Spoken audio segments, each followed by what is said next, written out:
பறவைகள் இல்லப்பா. ஆணும் பெண்ணும் ஒன்று சேர்வதற்கு முன்னாலேயே கூடு கட்டிரும். எந்த பறவைக்கு பெரிய பிரச்சனைனா குயிலுக்கு. ஏன்னா குயிலுக்கு கூடு கட்ட தெரியாது. சமையல் செய்யும்போது முட்டைக்கோழி சமைச்சிருக்கீங்களா?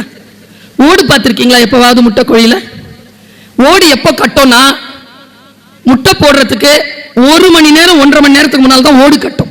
குயில் என்ன பண்ணுமா, வயிற்றுல முட்டை வந்த உடனே கடைசி 1.5 மணி நேரம் இருக்குல்ல, அந்த நேரம் ஆண் பெண் 2 பேருக்கும் தெரிஞ்சிருமா முட்டை போடணும். ஆண் குயில் என்ன பண்ணுமா, பெண் குயில ஒரு இடத்துல சேஃப்டியா உட்கார வச்சுட்டு போய் கூட தேடுமா. காக்கா கூடலையும் முட்டை இருக்கணும். முட்டை இல்லைன்னா இது போய் போட்டா தள்ளி விட்டுரும். 1 மணி நேரத்துல தேடி அதை கண்டுபிடிச்சிருமாங்க. இப்ப உள்ள காக்கா இருக்குது. காக்கா இருக்கும்போது குயில் வந்து போட முடியுமா? என்ன பண்ணுமா, நேரா பறந்து போய் அந்த பெண் காகம் இருக்குல்ல அதை சீண்டுமா, கோபப்படுத்தி பறக்க வைக்குமா கூட்டுல இருந்து. அது பறந்து போய் அதை ஒரு சுத்தி கூட்டிட்டு வரதுக்குள்ள 45 நிமிஷத்துக்கு மேல ஆயிடுமா. அதுக்குள்ள இந்த பெண் குயிலுக்கு இன்ஸ்ட்ரக்ஷன் போயிடும், போ காலியா இருக்கு போய் முட்டை போட்டு வந்துடும். அந்த பெண் குயில் போய் முட்டை போட்டு வந்துடும். அம்மா அப்பாவுக்கு விஷயம் முடிஞ்சிருச்சு. காக்கா கூட்டுல முட்டையா வந்து உட்கார்ந்து இருக்கிறாருல ஒருத்தர், அவருக்கு பிரச்சனை தொடங்குது.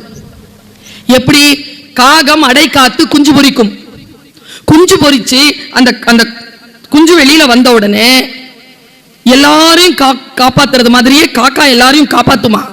ஒரு கொஞ்சம் ஒரு 1.5 நாள் 2 நாள் ஆன உடனே அது சிறக விரிச்சு கீச் கீச்சுன்னு கத்தும்ல வாய் தர அந்த பசிக்கு. அப்படி கத்தும் போது எல்லார் வாயிலையும் சோறு போடுற காக்கா இது வாயை மட்டும் பார்க்குமா, சவுண்டு சரியில்லை. மறுபடியும் வாய் திறந்து அதே மாதிரி கத்தும் போது காக்கா என்ன பண்ணுமா, சாப்பாடை வாயில போடாம அது வாயில கொத்துமாங்க. இங்க எங்கேயும் குயில் பாடுறத பார்த்துக்கோங்க, அதனுடைய பாட்டுல பர்மனண்டா அந்த வாய்ஸ்ல ஒரு சோகம் தான் இருக்கும். பெற்றோர்களுக்கு ஒன்று சொல்லித் தருகிறேன், கணவன்மார்களுக்கு ஒரு விஷயத்தை சொல்லித்தரேன், மனைவிமார்களுக்கு, தாத்தா பாட்டிகளுக்கு, மாமியார்களுக்கு, மாமனார்களுக்கு சொல்லித்தரேன், அத்தைமார்களுக்கு சொல்லித்தரேன், நாத்தனார்களுக்கு சொல்லித்தரேன்.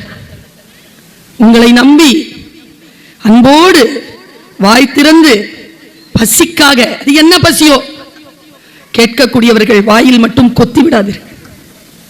கொத்திட்டீங்கன்னு வச்சுக்கோங்க, அவர்கள் பெரிய படிப்பு படிப்பார்கள், வாழ்வார்கள், பெரிய ஆளா வருவாங்க, நிறைய சம்பாதிப்பாங்க. ஆனால் அவர்கள் இடத்தில் இருக்கக்கூடிய சோகத்தை கடைசி வரைக்கும் உங்களால் மாற்றவே முடியாது.